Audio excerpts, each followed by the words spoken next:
channel is dedicated to helping young people to find support that they need, the financial support that they need in a time of great economic instability and uncertainty. So welcome today. Let us, without further ado, I want us to go straight into the topic for today, into the topic of our discussions for today. And the topic for our discussions today is on financial planning.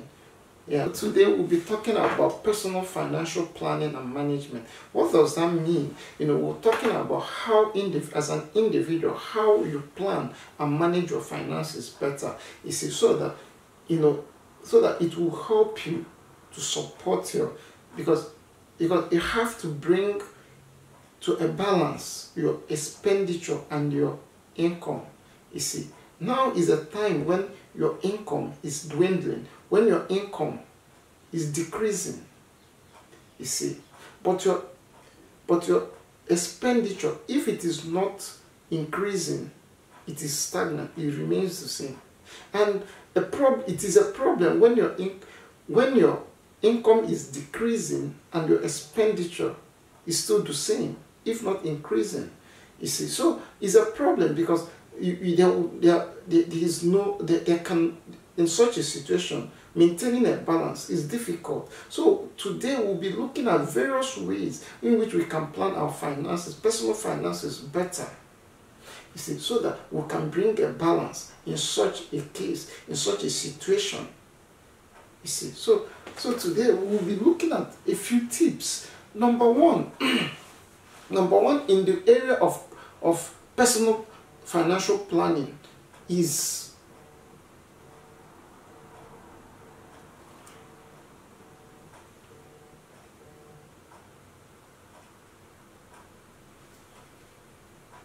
the number one in the area of personal financial planning and management. Number one skill is being aware of your sources of income and expenditure. You have to be aware of what brings the money in and what takes money away from you. What do you spend your money on? Where do you get income from? You see, you have to know where your incomes are coming from. You see, how many sources of income, how much do you get in a month, how much do you spend in a month. You have to be aware of this, because that is number one, is key. Because you can't spend what you don't earn. You see, and you shouldn't spend what you don't earn. You see, because if your expenditure is greater than your income in each month, that is the genesis, the beginning of financial disaster. You see, so you should be aware of these things. List them. What are the sources of finance? What are the sources of income to you? How do you earn your money? How do you earn some money? What are the sources? How do you earn? Where do you earn from? You have to list it. You have to list it so that you know how much comes into you, how much comes to you every month. That is number one thing you have to know. The second one is your expenditure. What constitutes your expenditure? What do you spend money on? You have to know that. You have to be able to know that. You have to be able to list the sources of expenditure, the things that take money away from you. You see, the things that take money away from you. You have to be able to list them so that you know them. You see, and apart from knowing your expenditure is anything that takes money away from you. That is the number one thing you have to know. In every month, what are the things that you spend money on? In terms of housing, in terms of feeding, in terms of your transportation, your communication, your social media, connecting with people. What takes money away from you? How much is this thing worth in a month? What are the sources of income? What are the things that give you money? What are the things that bring in the money? You see, have you got a job? Have you got a skill? All these things, you have to list them to know what are their income and try to balance them. You see, there should be a balance between the two. One shouldn't outweigh the other. That is number one. You have to be aware. List them. Make a list of your sources of income and sources of your expenditure. That is number one. And another one again, in being aware of your finances, your financial situation, is knowing you have to know what are your assets, what are assets to you, and what are liabilities to you. What do I mean by assets and liabilities? Assets are those things which give you money, You don't have to do anything about them. You've owned them already. So at the end of the day, they have to generate some money to you. They generate some returns, income to you, some returns to you. You see, these are the assets. They give you money at the end of the month, at the end of the month, at the end of the year, as the case may be. They will give you some money to you, some returns on investment. These are the things that you've invested on over time that give you returns. And what are your liabilities? Liabilities are those things which take money away from you. You see, they're different from expenditures. Liabilities are talking about the fix, like your cars. Your car is a liability to you. Your car is both an asset in a way and a liability to you. It's an asset in a way of how you use it. You see, and it's also a liability to you in a way because it takes money away from you. So you should be able to know all those things. You see, you should be able to know them and have a list of them to help you to better manage your finances. When you know them, you have to be aware of you. When you know all those things, you are now aware of your immediate financial situation. And you will now go to the second one. The second one is you have to prioritize your needs. You see, prioritize. You have to draw a scale of preference. Prioritization. What do I mean by prioritization? You have to know which ones are more pressing. You see, there are a lot of things. We have, human beings. You see, human beings have unsearchable wants, unsearchable needs. You cannot satisfy, you cannot, given that our incomes, our resources are finite, our resources are countable. They are not unlimited, they are limited. But our wants are unlimited. So you have to have a priority, a scale of preference. You have to draw priorities in the order of importance to you. What are the things you have to do every month or every day?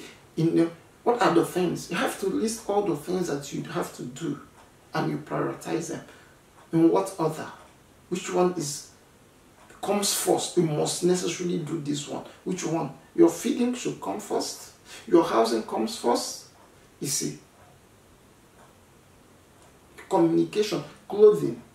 These are the basic necessities that you have to, no matter your financial situation, you have to do them. So they should be the first in your scale of preference, in your prioritization, in your list of priorities. It should be the first.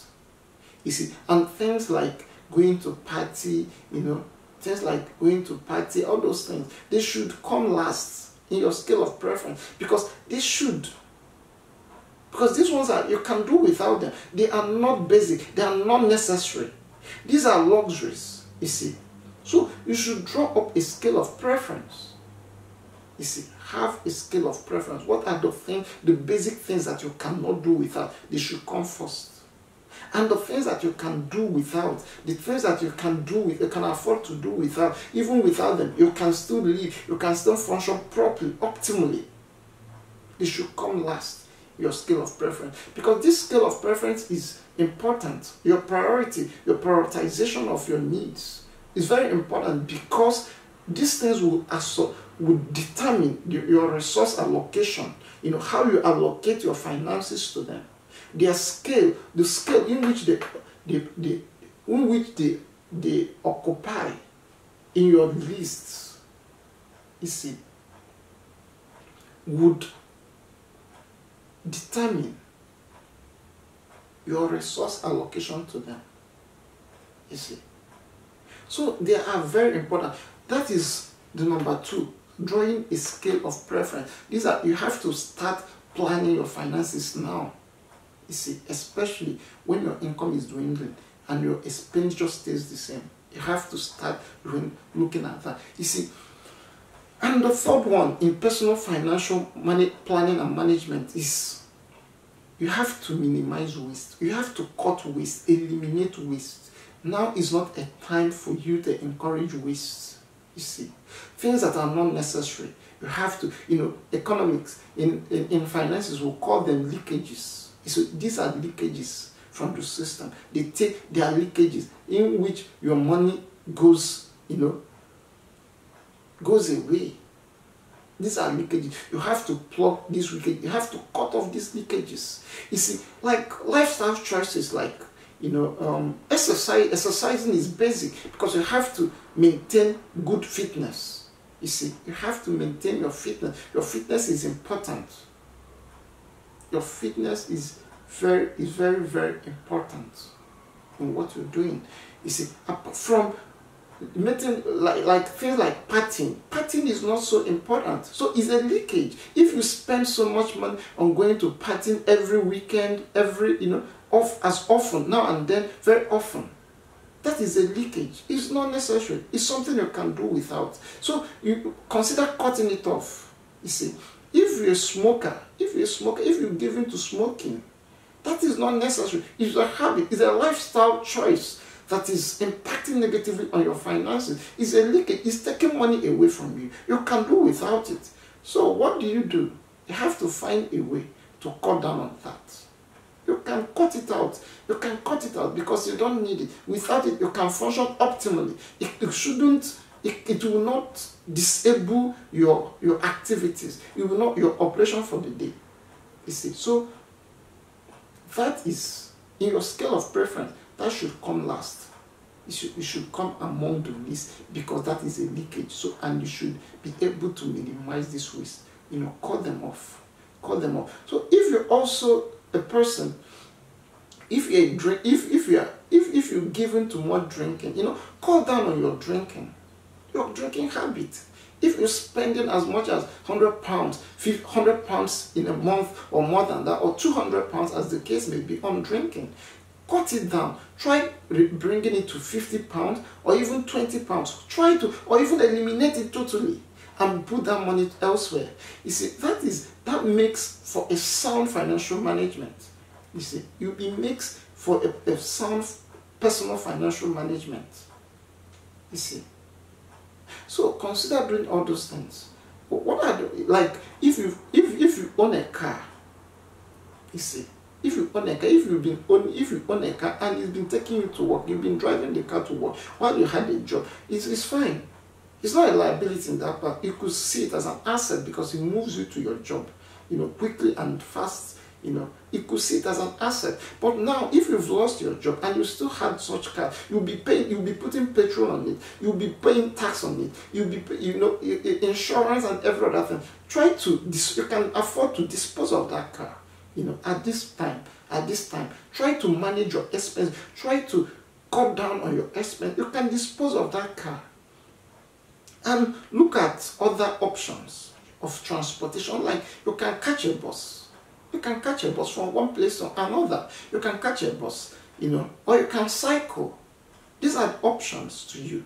Or you can even join train. Train is a faster option as well. So look at the various ways you can cut waste. You can minimize cash outflow from you, so that your cash will so that you will retain much cash because you need it, so that you can save. You see, that is why you need to retain your money. We'll talk about that very well. Apart from minimizing and cutting waste, another thing you have to do is look out for bargains and deals, especially when it comes to your groceries. You're doing shopping for the family and everything. Look out for deals. Most of the high street shops, the labels over there, they offer good deals, they offer good bargains, some offer coupons. Try as much as possible to go for these deals. research on the internet. How can you find a better deal? How can you find a bargain? You see, instead of spending money on, if you're a person who have always been going for Gucci, going for, all these designer labels, try as much as possible to bring down, and look for cheaper designer labels, like all these, Marks and Spencers, Marks and Spencers, talk about, there are a lot of them. It's cheaper options, try as much as possible so that you will look for deals, you will look for bargains, so that you still look good, but it will cost you less now. It will cost you less now. You see. So that is number two. In terms of shopping, if you're a person who have been going to all these shops, like there, in high street shops, like in the UK here, there are shops that are more expensive than the other. You see, like Sainsbury's is more expensive when it comes to Lidl, or Aldi. These are the more expensive. You can alternate them. You can change, adjust. You see, according to your earnings, and your dwindling income, so that you'll be able to stay afloat in this, so that you bring a balance to your expenses and your income. You see, and the other one that we'll be looking at, the next strategy, in managing your personal finances, in planning and managing your personal finances better, is learn new skills. Learn new skills. There are things you can do, even without being employed by someone. You see, learn new skills and consider the option of self-employment. You must be employed by a corporation before you can earn money. You can learn a skill. Some people design websites, good websites, from their homes, from the comfort of their homes. They'll learn it. They've learned it.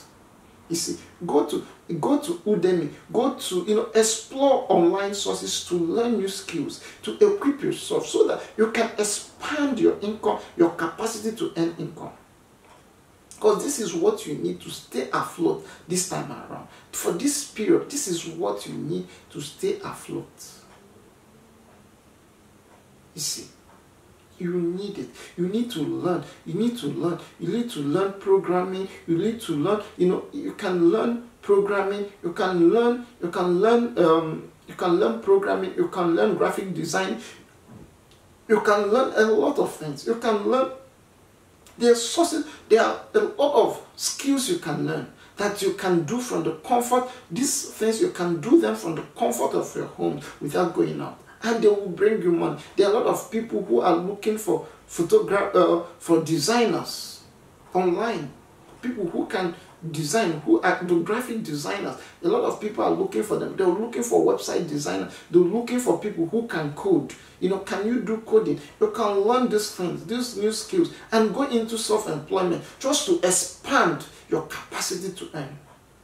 You see, so expand your capacity to earn so that your income will be enlarged at the end, so that you bring a balance between your expenses and your income.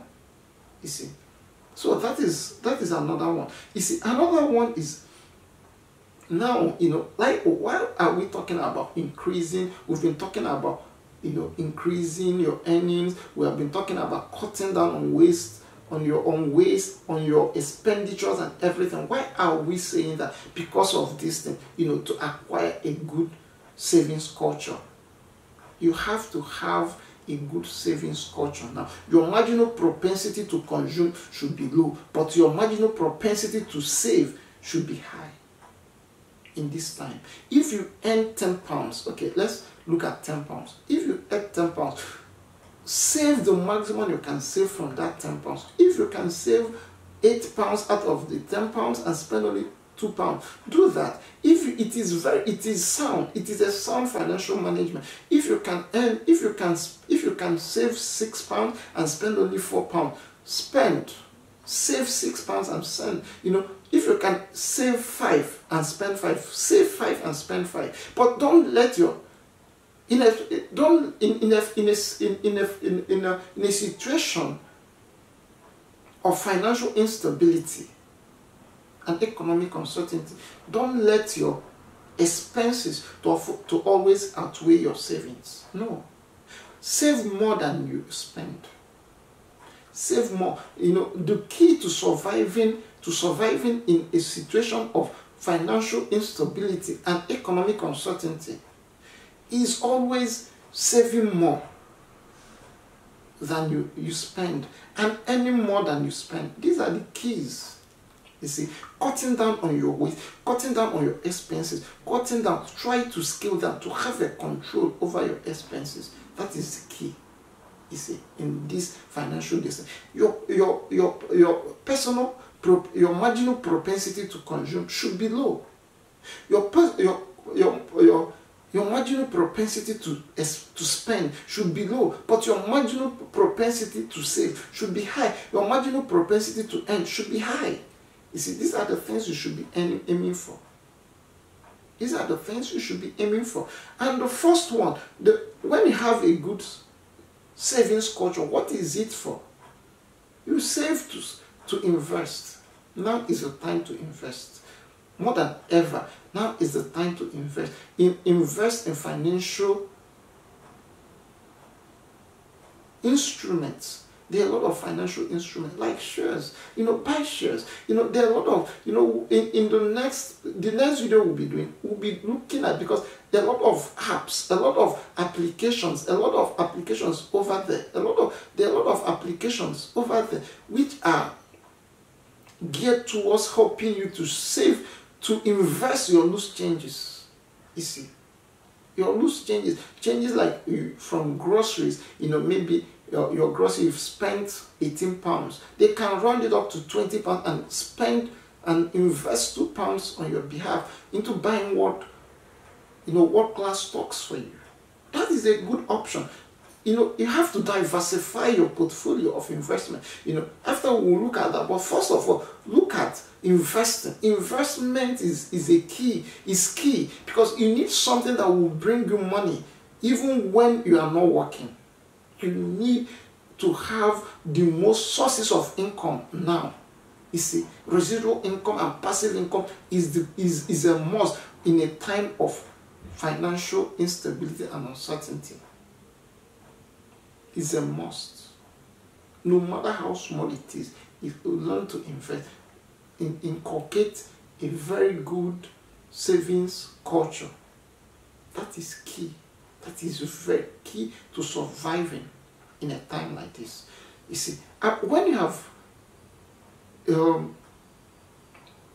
invested, and another thing that it talks about the investment is investment diversification. Build a portfolio of investment. Don't invest in one source of investment instrument, just only in buying shares. Try to diversify your investment, your portfolio of investment. Invest in properties, buy stocks. There are a lot of other things. Diversify. Don't just, because one thing is that, so that, why are you diversifying? The idea behind investment portfolio diversification is so that if one is not performing optimally, another one is performing. If one is, it will be difficult if you diversify, if you have a portfolio of investment, if you diversify your investment, it is very hard for all of them not to be doing good and not to be doing great, to be yielding great incomes, to be yielding great returns at the same time. You see, if the other one is not doing so well, another one could be doing so well. If another one is not doing so, another one could be doing so well.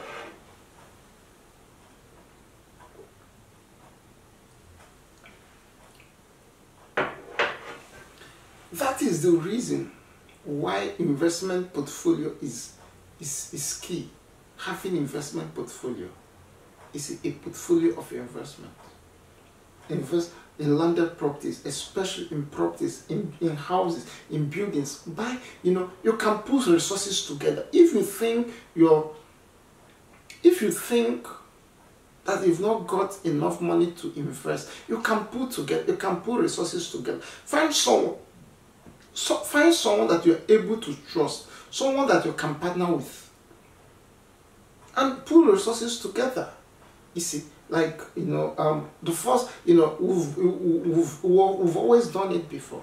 You see, you guys can be two Put your money together, bring a mortgage, and buy a house on a mortgage instead of renting. You see,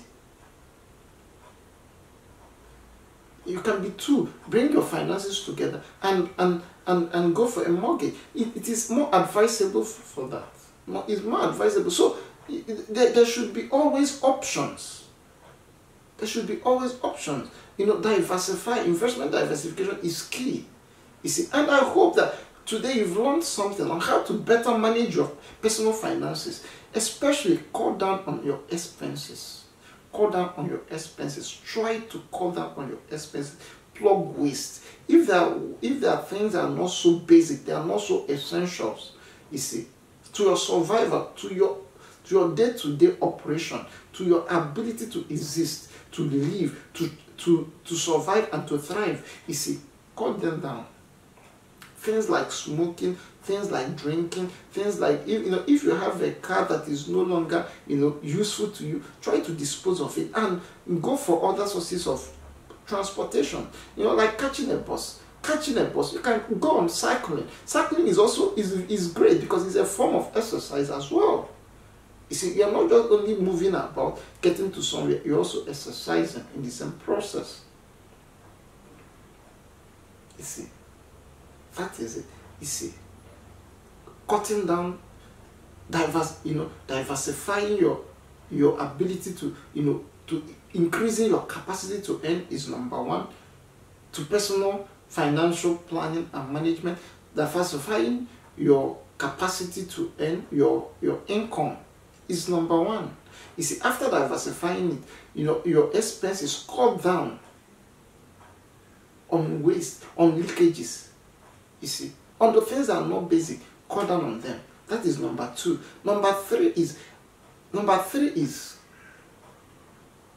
learn a new skill. There are things you can do even without being employed.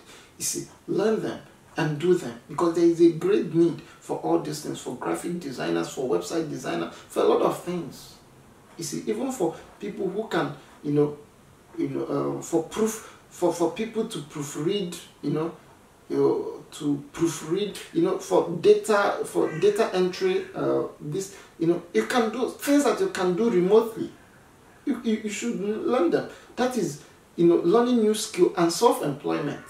You see, after that, you have to acquire a sound savings culture. Your marginal propensity to save, any additional income, any money that comes to your hand, you must save a greater percentage of it and spend less. You see,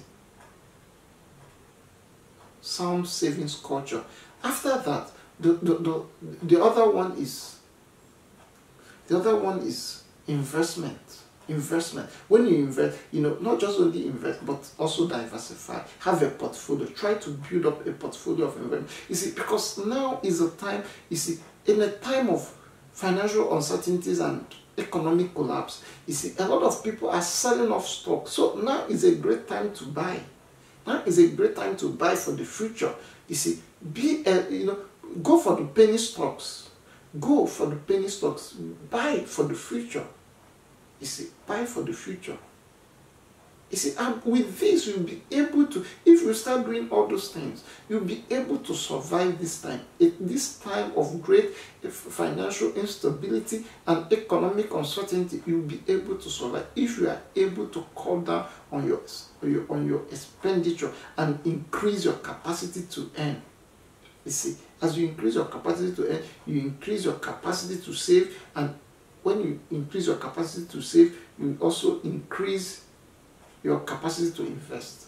With this, you'll be able to survive this period of great economic uncertainty. I believe that you've learned something, and I know that you've learned something that will help you to survive this place, not just only to survive, but also to thrive.